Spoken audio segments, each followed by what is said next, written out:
ಸಂಸತ್ತಿನ ಮುಂಗಾರು ಅಧಿವೇಶನ ಆರಂಭವಾಗುವ ಮೊದಲ ದಿನವೇ ದೇಶದ ರಾಜಧಾನಿ ಸಂಪೂರ್ಣವಾಗಿ ಬದಲಾಯಿತು. ಒಂದು ಕಡೆ ಸಂಸತ್ತಿನಲ್ಲಿ ಕೂತು ದೇಶವನ್ನ ಹೇಗೆ ಲೂಟಿ ಮಾಡಬೇಕು ಅಂತ ರಾಜಕಾರಣಿಗಳು ಚರ್ಚೆಯನ್ನ ನಡೆಸ್ತಾ ಇದ್ರೆ, ಮತ್ತೊಂದು ಕಡೆ ಬೀದಿಗಿಳಿದು ಪ್ರಧಾನಿ ಹಾಗೂ ಸಂಸತ್ತಿಗೆ ಮುತ್ತಿಗೆ ಹಾಕಿ ಅವರನ್ನ ಪ್ರಶ್ನಿಸಬೇಕು ಅಂತ ಭಾರತದ ಯುವ ಸಮೂಹ ಹಾಗೂ ವಿದ್ಯಾರ್ಥಿಗಳು ಸಂಸತ್ ಚಲೋ ಪಾದಯಾತ್ರೆಯನ್ನ ಕೈಗೊಂಡ್ರು. ಈ ಬೃಹತ್ ಪ್ರತಿಭಟನೆಯನ್ನ ನೋಡಿ ಹೆದರಿದಂತಹ ಪ್ರಧಾನಿ ನರೇಂದ್ರ ಮೋದಿ ಸರ್ಕಾರವು ಈ ಒಂದು ಪ್ರತಿಭಟನೆಯನ್ನ ತಡೆಯೋದಕ್ಕೆ ಇತಿಹಾಸವೇ ಕಾಣದಂತಹ ಅಭೂತಪೂರ್ವ ಭದ್ರತಾ ಮತ್ತು ಸಾರಿಗೆ ನಿರ್ಬಂಧಗಳನ್ನ ಕೈಗೊಳ್ತು. ದೆಹಲಿ ಪೊಲೀಸರು ಇಡೀ ದೆಹಲಿಯಾದ್ಯಂತ ನೂತನ ಭಾರತೀಯ ನಾಗರಿಕ ಸುರಕ್ಷಾ ಸಂಹಿತೆಯ ಸೆಕ್ಷನ್ 163 ಅಡಿಯಲ್ಲಿ ಕಠಿಣ ನಿಷೇಧಾಜ್ಞೆಯನ್ನ ಜಾರಿಗೊಳಿಸಿದರು. ಅಷ್ಟಕ್ಕೂ ಈ ಚಲೋ ಸಂಸದ್ ಚಳುವಳಿಯ ಹಿಂದಿರುವ ಪ್ರಮುಖ ಉದ್ದೇಶಗಳೇನು, ರಾಜಧಾನಿಯಲ್ಲಿ ಸೃಷ್ಟಿಯಾದ ಆ ಬಿಗುವಿನ ವಾತಾವರಣ ಮತ್ತು ಜಾರಿಯಾದ ಕಠಿಣ ನಿಯಮಗಳ ಬಗ್ಗೆನೇ ಒಂದು ವಿಶೇಷ ವರದಿ ಇದೆ. ಹಾಗೂ ಈ ದರಿದ್ರ ಸರ್ಕಾರಗಳ ಬಗ್ಗೆ, ದರಿದ್ರ ರಾಜಕಾರಣಿಗಳ ಬಗ್ಗೆನೇ ಒಂದು ವಿಶೇಷ ವರದಿ ಇದೆ. ಬನ್ನಿ ನೋಡ್ತಾ ಹೋಗೋಣ. ಸ್ನೇಹಿತರೆ, ಭಾರತದ ಸಂಸತ್ತಿನ ಮುಂಗಾರು ಅಧಿವೇಶನವು ಜುಲೈ 20, 2026ರಂದು ಪ್ರಾರಂಭವಾಗುವ ದಿನದಂದೇ ವಿದ್ಯಾರ್ಥಿಗಳು ಹಮ್ಮಿಕೊಂಡಿದ್ದ ಚಲೋ ಸಂಸದ್ ಮೆರವಣಿಗೆಯು ದೇಶದ ರಾಜಧಾನಿಯಲ್ಲಿ ಅಭೂತಪೂರ್ವ ಆಡಳಿತಾತ್ಮಕ ಮತ್ತು ಭದ್ರತಾ ಸವಾಲುಗಳನ್ನು ಸೃಷ್ಟಿಸಿತು. ಅಂದ್ರೆ ವಿದ್ಯಾರ್ಥಿಗಳು ಶಾಂತಿಯುತವಾಗಿ ನಡೆಸ್ತಾ ಇದ್ದಂತಹ ಹೋರಾಟವನ್ನ ಹಿಂಸಾಚಾರವಾಗಿ ಸರ್ಕಾರವೇ ಸೃಷ್ಟಿಸಿತು. ಒಂದು ರೀತಿಯಲ್ಲಿ ಬಲ ಪ್ರಯೋಗವನ್ನ, ಪೊಲೀಸ್ ಬಳಕೆಯಿಂದ ಬಲ ಪ್ರಯೋಗವನ್ನ ಮಾಡಿ ಹಿಂಸಾಚಾರವನ್ನ ಸೃಷ್ಟಿಸಿತು.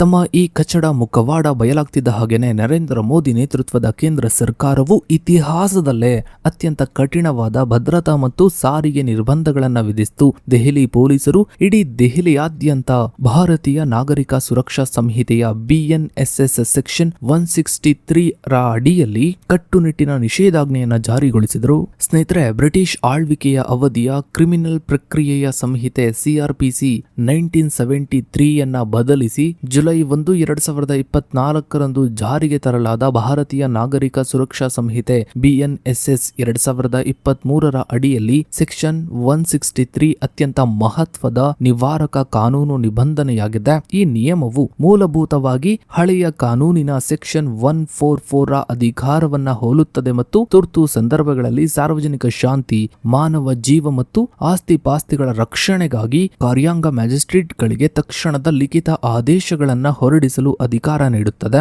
ದೆಹಲಿ ಪಾರ್ಲಿಮೆಂಟ್ ಸ್ಟ್ರೀಟ್ ಉಪವಿಭಾಗದ ಸಹಾಯಕ police commissioner ACP Ajay Sharma ಅವರು ದೆಹಲಿ ಪೊಲೀಸ್ ಕಾಯ್ದೆ 1978ರ ನಿಯಮಗಳೊಂದಿಗೆ ಹೊಂದಿಕೊಳ್ಳಲಾದ BNSS ಸೆಕ್ಷನ್ 163 ರ ಅಡಿಯಲ್ಲಿ ಈ ನಿಷೇಧಾಜ್ಞೆಯನ್ನು ಜಾರಿಗೊಳಿಸಿದ್ರು ಅಂದ್ರೆ ಇವರಿಗೆ ಆ ದರಿದ್ರ ಸರ್ಕಾರದ ರಾಜಕಾರಣಿಗಳಿಂದ ಆಜ್ಞೆ ಆಗಿತ್ತು. ಈ ನಿಷೇಧಾಜ್ಞೆಯು ಸಂವಿಧಾನದ ಆರ್ಟಿಕಲ್ 19(1)B ಅಡಿಯಲ್ಲಿ ಒದಗಿಸಲಾದ ಶಾಂತಿಯುತವಾಗಿ ಸಭೆ ಸೇರುವ ಮತ್ತು ಆರ್ಟಿಕಲ್ 19(1)A ಅಡಿಯಲ್ಲಿ ಒದಗಿಸಲಾದ ವಾಕ್ ಸ್ವಾತಂತ್ರ್ಯದ ಮೂಲಭೂತ ಹಕ್ಕುಗಳ ಮೇಲೆ ನೇರ ಪರಿಣಾಮ ಬೀರಿದ ಹಿನ್ನೆಲೆಯಲ್ಲಿ ಇದು ತೀವ್ರ ಸಾಮಾಜಿಕ ಮತ್ತು ರಾಜಕೀಯ ಚರ್ಚೆಗಳನ್ನ ಹುಟ್ಟುಹಾಕಿತು. ಇನ್ನು ಸ್ನೇಹಿತರೆ, ಜಂತರ್ ಮಂತರ್ ಸುತ್ತಲೂ 3 ಹಂತದ ಭದ್ರತಾ ಜಾಲವನ್ನ ನಿರ್ಮಿಸಲಾಗಿತ್ತು. ಮೊದಲ 2 ಹಂತಗಳಲ್ಲಿ ದೆಹಲಿ ಪೊಲೀಸ್ ಸಿಬ್ಬಂದಿ ಹಾಗೂ 3ನೇ ಹಂತದಲ್ಲಿ ಸಶಸ್ತ್ರ ಅರೆಸೇನಾ ಪಡೆಗಳ ಯೋಧರನ್ನ ಜಾಗರೂಕರಾಗಿ ನಿಯೋಜಿಸಲಾಗಿತ್ತು. ಪ್ರತಿಭಟನಾ ಸ್ಥಳಕ್ಕೆ ಪ್ರವೇಶಿಸುವ ಪ್ರತಿಯೊಬ್ಬ ವಿದ್ಯಾರ್ಥಿಯನ್ನು ಕೂಡ ಇವರು ಕಂಪ್ಲೀಟ್ ಆಗಿ ಸ್ಕ್ಯಾನ್ ಮಾಡಿ ತಪಾಸಣೆ ಮಾಡಿನೇ ಒಳಗಡೆ ಬಿಡ್ತಾ ಇದ್ರು. ಸಂಸತ್ ಮಾರ್ಗ, ಸೆಂಟ್ರಲ್ ವಿಸ್ಟಾ, ಕನೆಕ್ಟ್ ಪ್ಲೇಸ್ ಮತ್ತು ಶಂಕರ್ ಚೌಕ್ ಮುಂತಾದ ಆಯಕಟ್ಟಿನ ಸ್ಥಳಗಳಲ್ಲಿ ರಕ್ಷಣಾತ್ಮಕ ರಿಯೋಟ್ ಕಂಟ್ರೋಲ್ ವಾಹನಗಳು ಮತ್ತು ರ್ಯಾಪಿಡ್ ಆಕ್ಷನ್ ಫೋರ್ಸ್ ತುಕಡಿಗಳನ್ನು ನಿಯೋಜಿಸಲಾಗಿತ್ತು.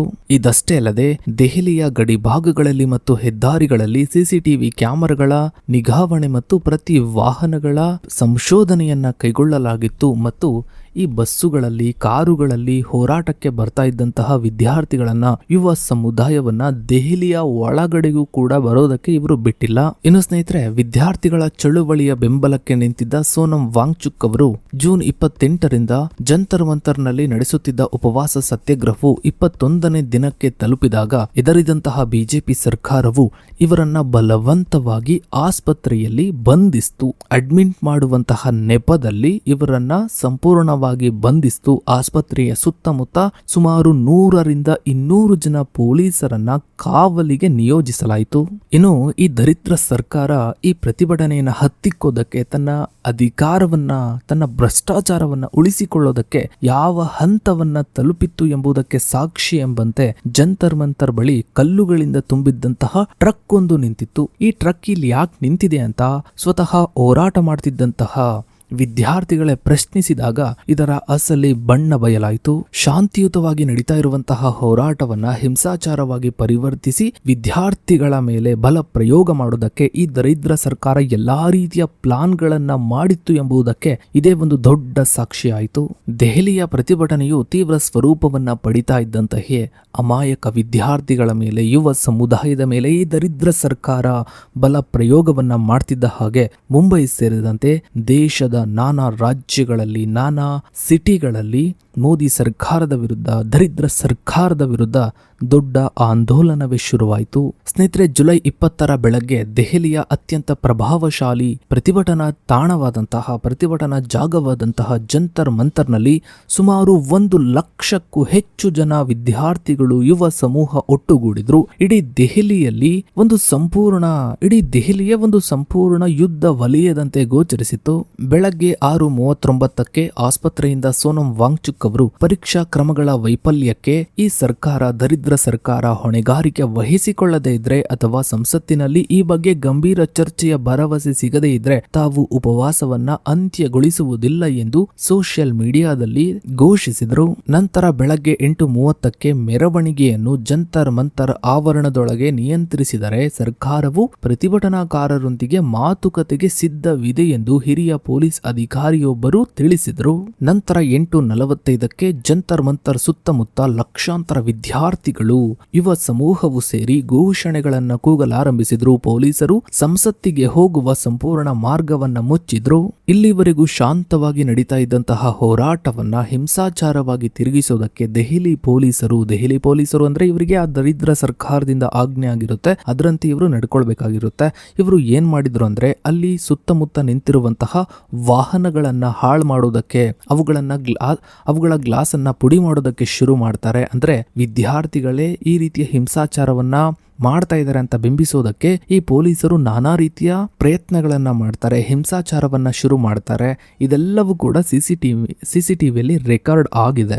ಇದಷ್ಟೇ ಅಲ್ಲದೆ ಬಹಳ ಮುಖ್ಯವಾಗಿ ಅಲ್ಲಿ ಬಂದಿದ್ದಂತಹವರು ಪೊಲೀಸರು ಅಥವಾ ಸೈನಿಕರು ಅಥವಾ ಯಾವುದೊಬ್ಬ ರೌಡಿನೋ ಅನ್ನೋ ಬಗ್ಗೆ ಯಾವುದೇ ಕ್ಲಾರಿಟಿ ಕೂಡ ಇರಲಿಲ್ಲ. ಯಾಕಂದ್ರೆ ಅವರು ಯಾರು ಕೂಡ ನೇಮ್ ಬೋರ್ಡ್ ಅನ್ನ ಹಾಕಿಲ್ಲ, ಜೊತೆಗೆ ಲಾಠಿಗಳಿಗೆ ಮಳೆಗಳನ್ನ ಹೊಡ್ಕೊಂಡು ಬಂದಿದ್ದಾರೆ.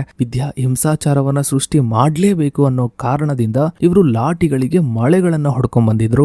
ದೇಶದಲ್ಲಿ ಇಷ್ಟೆಲ್ಲ ಆಗ್ತಾ ಇದ್ರು ಕೂಡ ಅಂಧ ಭಕ್ತರು ತಮ್ಮನ್ನ ತಾವು ಮಾರ್ಕೊಂಡ್ ಬಿಟ್ಟಿದ್ದಾರೆ ಅನ್ನೋ ರೀತಿಯಲ್ಲಿ ವರ್ತಿಸ್ತಾ ಇದ್ದಾರೆ. ಸೊ ಇದಾಗಿತ್ತು ಸ್ನೇಹಿತರೆ ಇವತ್ತಿನ ಈ ಒಂದು ವಿಡಿಯೋದ ಬಗ್ಗೆ ನಿಮ್ಮ ಅನಿಸಿಕೆ ಅಭಿಪ್ರಾಯಗಳನ್ನ ತಪ್ಪದೆ ಕಮೆಂಟ್ ಸೆಕ್ಷನ್ ಅಲ್ಲಿ ಕಮೆಂಟ್ ಮಾಡಿ. ಹಾಗೆ ವಿಡಿಯೋಗೊಂದು ಲೈಕ್ ಮಾಡ್ತಾ ವಿಡಿಯೋನ ಆದಷ್ಟು ಎಲ್ಲ ಕಡೆ ಶೇರ್ ಮಾಡಿ. ನೀವಿನ್ನು ನಮ್ಮ ಚಾನಲ್ಗೆ ಸಬ್ಸ್ಕ್ರೈಬ್ ಆಗಿಲ್ಲ ಅಂದ್ರೆ ಕೆಳಗಡೆ ಕಾಣ್ತಾ ಇರೋ ಸಬ್ಸ್ಕ್ರೈಬ್ ಬಟನ್ ಕ್ಲಿಕ್ ಮಾಡಿ.